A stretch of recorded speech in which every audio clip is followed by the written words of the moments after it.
Hey, Hello, everybody. hey everybody! It's Sophie and Marco dish on the movies, and we're on episode 4 of Better Call Saul, called Talk. And it opens with not a black and white episode, or black and white bit, but it's a color retro episode or part where it's about Mike's past and a little boy and named Maddie and Mike, the dad, when he was a little, and when Maddie was a little boy, and they're putting in a sidewalk, and Maddie writes his name with a stick in the wet concrete, and that's it. That's the opening bit, and we go on from there. Go ahead, Marco. So this episode is less of a Jimmy and Kim episode. Well, it's kind of a Kim episode, but it's mostly a Mike episode and a Nacho episode. Uh, so I think to start off, my immediate reaction to this episode was it was definitely better than the last episode overall. Because last episode had long scenes, but fewer of them, like Safi said. This episode had a few more scenes that were medium sized, and I felt like it was better paced. And the elements in this episode were really good too, with Nacho especially, and even the okay stuff like with Kim was still really good because it's going to go somewhere really good in the future. That's the thing about this show is that at first people were kind of skeptical to watch and continue watching because it is a slow show. However, it always pays off and it always leads to something spectacular. And in this episode, we got some spectacular scenes. And personally, my favorite scene was the last scene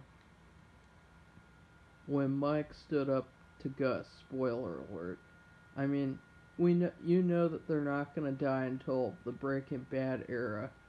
It's just they have a little heated thing, and Mike just stands up to him, and Gus is a little taken back. Because this is the earlier days where Gus thought that he was like the coolest guy around, and he didn't think that anybody would stand up to him like that until Mike did in this episode. And in Breaking Bad, Walter White does the same thing, but Gus is used to it. He's already had it happen to him before. He's used to everybody just being intimidated by him and doing everything he says. What do you think, Safi? What's your favorite scene? Without Well, giving too much away, I mean, the thing that I gave away, it was very non-specific. it was very quiet, actually. Mike was doing another um, review of a warehouse. And I won't say what happened, but it's a little bit of the same, where there's lots of things to criticize. He gets a call, and he talks and says, "Okay," and hangs up. And we don't know. We didn't see. I didn't see who the call was from. And then all of a sudden, it's a dark parking lot. You knew who it was from. Come on, Safi. No, I didn't. I didn't. But Because his daughter-in-law don't go into detail. This is supposed to be your favorite scene. Well, you're not supposed to be spoiling the scene now. That was a good scene, but my favorite scene was the Mexican Terminator scene. Okay. And you guys must think, Mexican Terminator? What are you talking about? You know the movie The Terminator? And both of them, first one with Arnold Schwarzenegger, and then the other one following, where the guy is expressionless and comes walking down and he shoots everything up. And well, those twins were in this. And again, I have to say, it's not going to spoil too much to say they didn't say a word again. And they survived. You already know that because you saw Breaking Bad. That's right. So. But they get out of their cars, and the car. Well, Nacho's telling them not even to go. Well, that's right. Nacho had a plan, and says, maybe we should do this and this, and they just load up their little old Uzis, and they step out of their car. And they go in there and shoot up the place, and we don't even see it happen. We just see the aftermath. We hear it. We hear it, and we hear screams, and you might see a little bit at the end.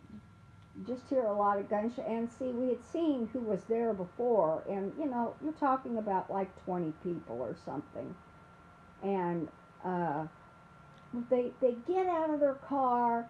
They both have their identical suits on, and those Mexican boots, which there's probably a name for them in Spanish, but I don't know what the name is, but they curve up, and they have little steel studs on them or something, and they're very traditional, and it's some, there's some special name for them, and anyway, they're very known to Mexico, and they're wearing them, they come like marching out of that car with their guns blasting, and they're like the Terminators. So I think they should have their own movie called The Mexican Terminators. I don't agree with that. And they have no expression, like a steely faces with hard eyes, and then it's weird that I don't know. the twins. It's weird that their characters are scarier in this show than they were in Breaking Bad. Even though Breaking Bad's the more popular show. Well, actually, I don't remember them being so scary. I mean, they just they just seem so ruthless here, but in the other show, I guess they were a little bit. But I mean, you really see them a lot more, and maybe that's the thing in this one, at least in this episode. And well, before we didn't see all this shooting, and we really didn't see any shooting. Just at the very end, we just heard it. That was, I guess, very effective, because you didn't have to see anything. You don't have to show people getting killed. You just heard screams and shooting. It's better to show people getting killed. I don't think so. But it was good enough for this episode. What the effect they were trying to go for. Well, it worked. It wasn't really centered around what the twins were doing. It was centered around. Nacho. Well, we don't need to go any further into that scene now. Well, Nacho was with them. No, we don't need to go any further into that scene now. Okay. And so, other than that, they had a great Shining homage with Jimmy in a new environment, and he was bouncing a ball off the window like Jack Nicholson did in The Shining. And I thought that gives you a little peek into his mindset. Because we've been wondering, why is he behaving so oddly? Well, this is why. This is a window into that.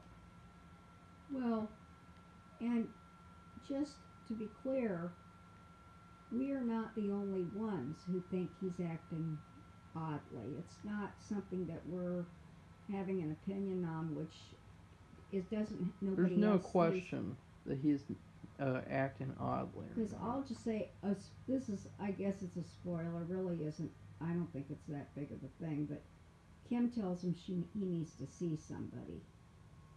So we're not the only ones, as outside observers watching a TV show, to think he's acting oddly and needs some help. So, but he's not being mean to anybody. He's not doing anything bad. He's being very quiet and very to himself. Very quiet and intuitive. Which is which is the opposite of his personality, so that tells you something. And Kim, her storyline is cool. She's acting weird too, though. She's acting even worse. It doesn't really have anything to do with Jimmy and how he's treating her. I mean, he's being really nice to her. He's not doing anything wrong. No, he's not. He's treating her with the utmost respect. Well, a lot of people are saying, like, he's bad for her and he's having a negative effect on her. And I don't think so. Not in this episode. Not so far in the entire show. Right. In the entire show of seasons 1 through 4, he's never done a single thing He's been caring to hurt and Kim. Only. In fact, the only one who has hurt Kim was Chuck, who got Howard to put her in the basement looking at documents. Yeah. He's the true villain of the show, not Jimmy. And Mike's storyline was awesome, although I was a little disappointed we didn't get to see him do the security stuff as in depth. A little bit. Well, as in depth as we did in episode 1. And it wasn't as amusing either. Yeah. It was just kind of okay. It was very serious, actually, and official.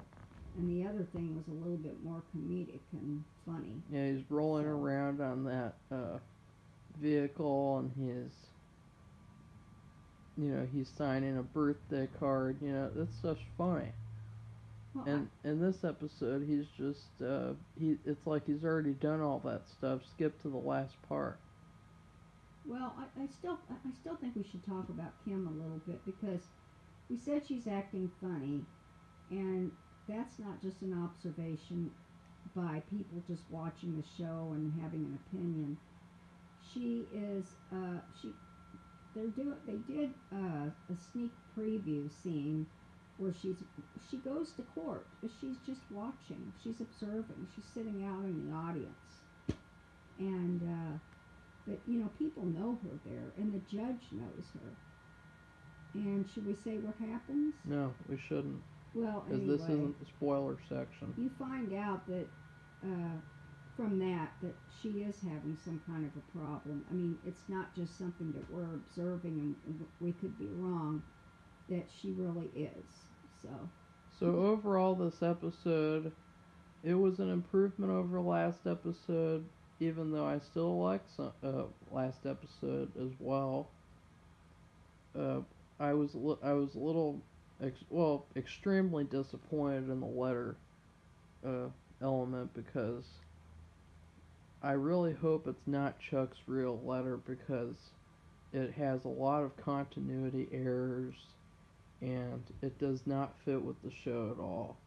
Well, it does not fit with Chuck's personality and how he talked. That was a huge disappointment if that's the real letter. I'll be really pissed off if it is, to be honest. Well, we were thinking, Marco was mainly thinking that Kim wrote it, or Howard wrote it, not Chuck, because the writing in it was not like the way he talked. People are trying to make the excuse that Chuck cared about Jimmy when he was in the mail room, and then Jimmy broke his trust. So it's all Jimmy's fault, of course. That's what a lot of people talk about, speculate. And, I just think that's a bunch of bullshit, because Chuck always was out to get Jimmy. He said on their last meeting, he said, "I never liked you very much." And so if he never liked him very much, he would not have written a letter like that. There's no excuse for it. There's so many different errors in that letter. It's not even dated. The letter isn't even dated. That's how weird it is. Whoever wrote this letter forgot to date it. And so I'm thinking you could point that back to Kim, but Kim, I mean, here's something with Kim. What happened with her in season 2, Safi? What happened to Kim in season 2? Oh, well, she got put in the mail. No, wait a second. No, season 3. Sorry, season 3. With a paper. We saw a scene where Kim was constantly rereading these sentences and deciding to put a period or a semicolon, I believe it was, and she kept going back and forth and back and forth, and she redid it like several times because I think she felt guilty and she wanted to like make a mistake to give Mesa Verde back. No, wait, no, I can't remember when that was, but she is so grammatically focused. I do not think that she wrote the letter. I think Howard wrote the letter. So I don't know though. When you're working with the law, and it is very important. Every little. Howard's very distressed, and he's very guilt ridden, and I mean you can clearly tell from the preview for the next episode, he looks horrible. So, anyways, I give this episode an A+. Huge improvement on last episode, especially because you didn't try to tell me that a letter that didn't make any sense was Chuck's letter. So what's your rating for this episode, Safi? I gave it an A. There was only one. If people were looking for lots of action, there was only one big action shoot 'em up part of it. Everything else was very cerebral, and it just seems like I don't even know. The name of the episode is Talk, and that's because there's a scene where they're. You don't need to go into that right now. Marco. You don't need to go into that right now. Okay, I just think it's misnamed. Okay, I think it should be called Head Case, because after this shoot 'em up part, everything is about people's conflicts within themselves. You have Mike, you have his daughter-in-law, you have Nacho. There's actually not, the action scene that involved him, although he couldn't do much because remember he's very wounded and he's recovering from that. And you have Jimmy, you have Kim, and they're all having problems or thinking about. Well, the reason things. why it's not called Head Case is it's not a good name, is because there's no mention of Head Case in the entire episode. Right. Talk is because it's in the episode. It's in the episode said by a character. I know. As a writer. And it's also supposed to be, I guess, the highlight scene of the episode. But they could have put that in there, or some other thing that related to the conflicts that the characters are having within themselves. And you can't satisfy everybody like that. There's too many storylines going on for you to make a title like that would explain everything that's going on. And by the way, it was easier in Breaking Bad because there was less. There's only really one story going on.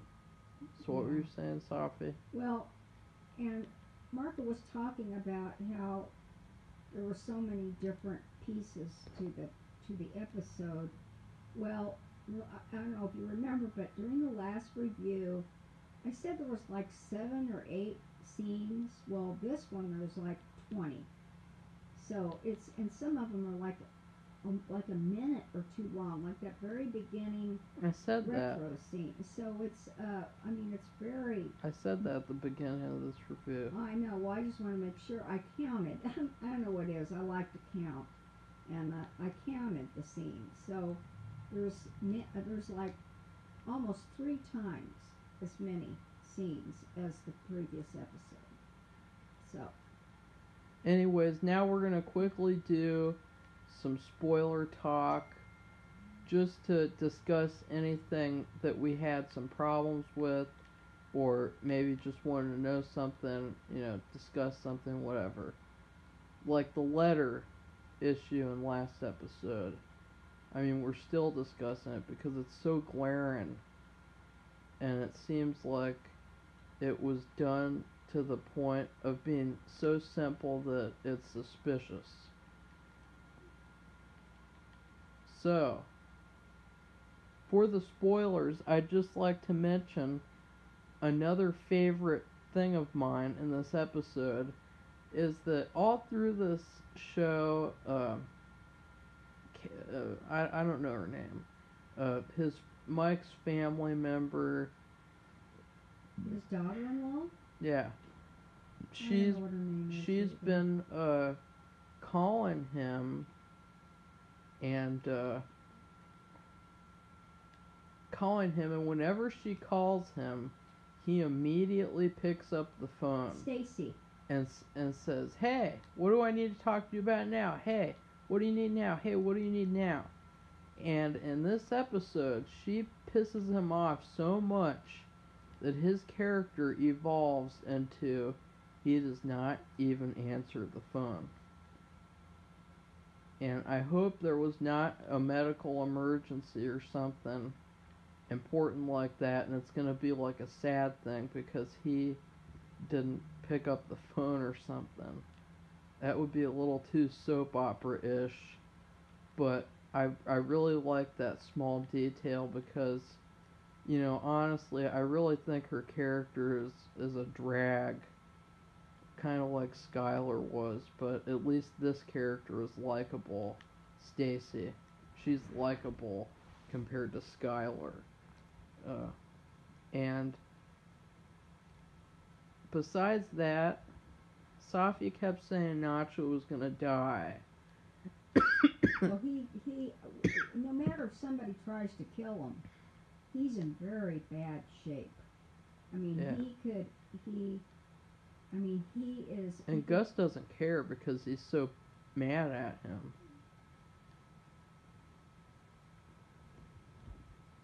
Well, I really thought he was, and I really think he's dead man walking. Marco doesn't think so, but I do, because he just seems to be a character that you could get rid of, and it's not going to matter in the whole scheme of things. And I don't remember seeing him in Breaking Bad, but we don't, you can't say that for sure. He could go. He could show up in the Mexico. black and white future, Yeah. which is what I would really like to see personally. But, she kept saying, Nacho's gonna die, and I was like, no. Nacho's not gonna die in the 4th episode of season 4. That's not gonna happen.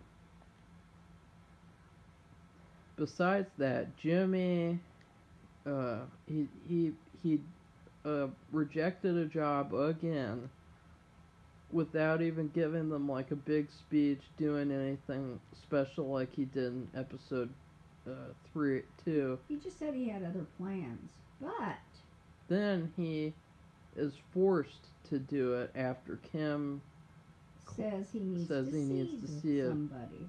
a shrink. Which, why she says that, who knows?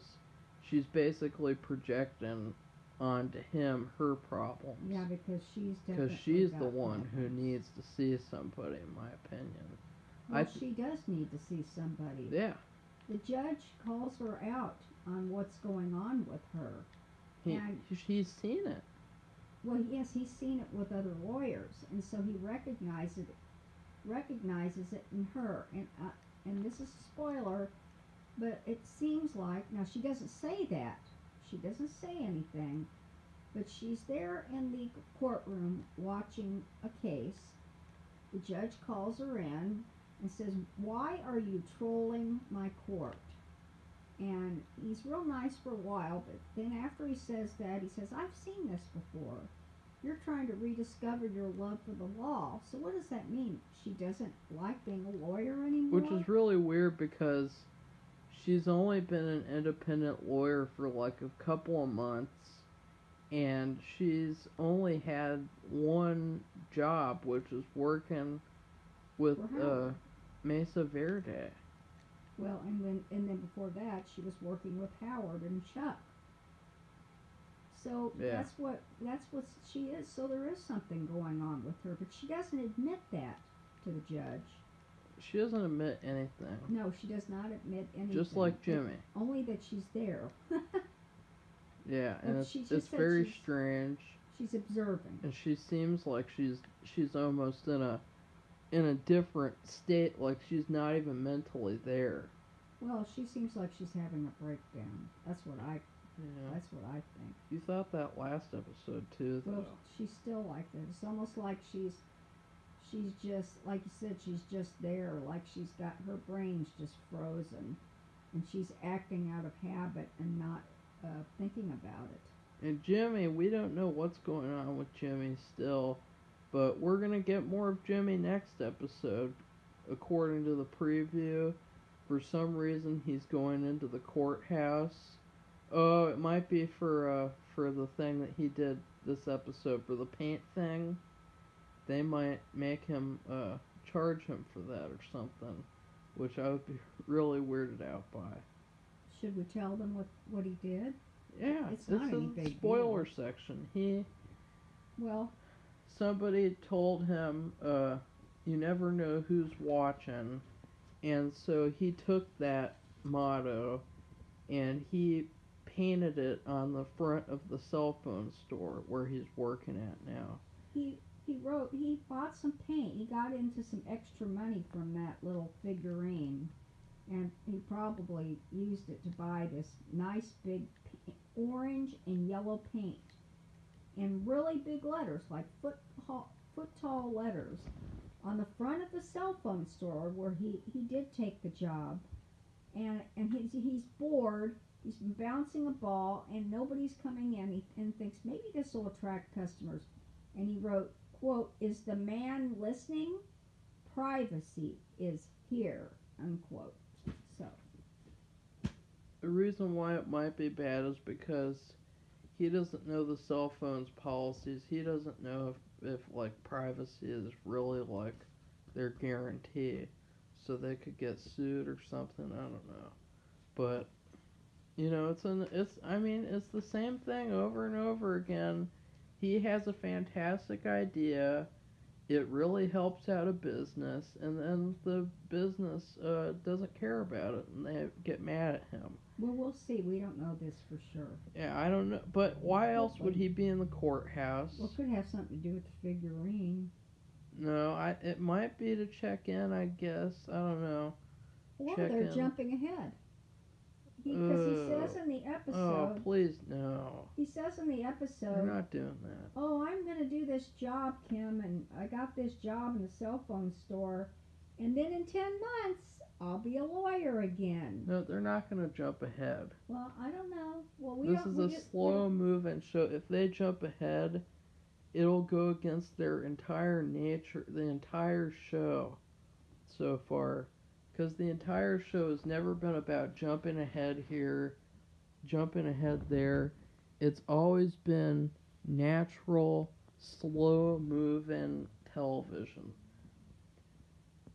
So anyway, there's a few questions for you. Remember to like and subscribe and comment on this video. Give us any suggestions besides like putting it on video. You know, it's a podcast. There's tons of podcasts, and you know, they're great to listen to while you're doing chores, while you're out driving somewhere, and just do that with these videos. You don't have to freak out that it's a black screen. You know, because there's lots of other podcasts, and the only difference that they have is that they put a little picture up that you can look at while you're watching the podcast. But I mean, who really watches a podcast unless the people are on video, and then that makes it a video show. So yeah, like and subscribe. Yeah. Especially if you want to see more of these reviews where we go in depth and we're not afraid to say what we don't like and what we do like. We don't like kiss up to these people because, you know, we love Better Call Saul. You know, we say what we want to say, no matter how controversial it is. So, goodbye, everybody. Bye, everybody. Oh, wait a second. We never talked about the talk moment. Just to quickly bring it up, he had a meltdown in the group. Mike did. Mike did. But, okay, what happened was, or can we, this is a spoiler, it's a support group for people who've lost somebody close to them. And he is there, Mike is there with his daughter-in-law, and she's saying today she made French toast, which she'd forgotten that was her husband's favorite meal, and that she seems to be dealing better with his death. While she's relating all this to the group, Mike's sitting there, and without saying a word, this was actually really good acting. You could see his face, and it looked like he was going to explode like a volcano. He's a very underrated actor. He is and that was really good acting. I mean, he didn't say a word. He didn't move a muscle. But what happened was he had been talking to his friend from last season. And she used to be on some other shows that I've seen in the past, but she goes to the support group too because her husband was in the military, and I think he got killed. And so maybe you remember when I say that. And she's interested in Mike, and there's this other guy in the group named Henry, and he says that he had a wife named Judy, and she got killed somehow. And his story changes every single week, and he makes a bet with this girl that Henry will change his story once again for $10. Well, and what happens? He changes his story completely, and Mike just blows it out of the water in front of everybody. Kind of like in season 4 of Breaking Bad, I believe, when Jesse was in the drug users whatever group, and he called the group leader out for being a hypocrite because he killed his own daughter, and he's like talking about, you know, get over it, and Jesse like says, you know, you're a bunch of followers and you're victims, and this is kind of like the same thing. So I really like this scene a lot. It's a dialogue heavy scene. It's not action, but it's very well crafted and very well written.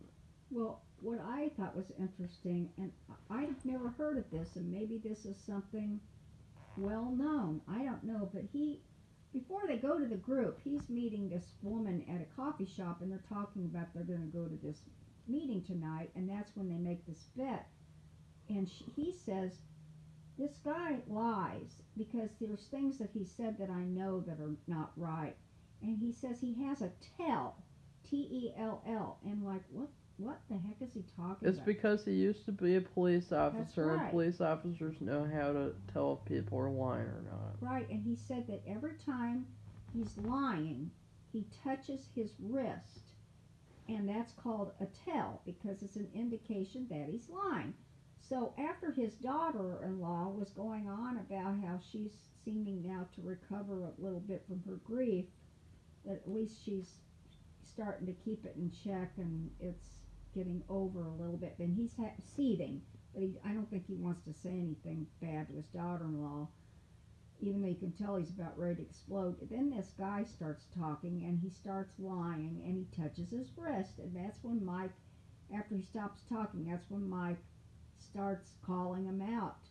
and he's so mad. I think because of his daughter-in-law, what she has said, because he can't forget about his son. He seems to be really caring. That's what I say. There's a Well, lot of mental think things going on in this episode. I think that you know, it's about time. You know, her character's always been a little bit of a victim of everything. You know, it's about time that he kind of gets away from her negativity. And I mean, just the fact that she doesn't even like think about him, you know, it's very negative to him because that's his son, and you know that's not it wasn't a good thing for him to have to hear. Now they probably actually maybe even shouldn't be in group together. Yeah, They should be in it's separate. kind of a conflict of interest. Well, it's just the fact that he has his own things to work out with his son's death that are separate from his daughter-in-law's, and that they shouldn't be combined. I don't think. And you know he's not going to work it out, and he's going to get killed by Walter White in a Breaking Bad. So, anyways, goodbye. Finally, everybody. We went a little longer than usual, but at least we didn't have to make two parts and then only have 2 viewers of the second part and have 10 viewers of the first part. And stay tuned to our new release month because we will be doing.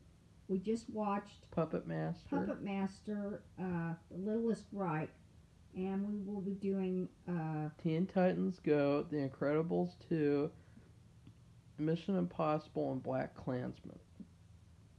Okay, so goodbye, everybody.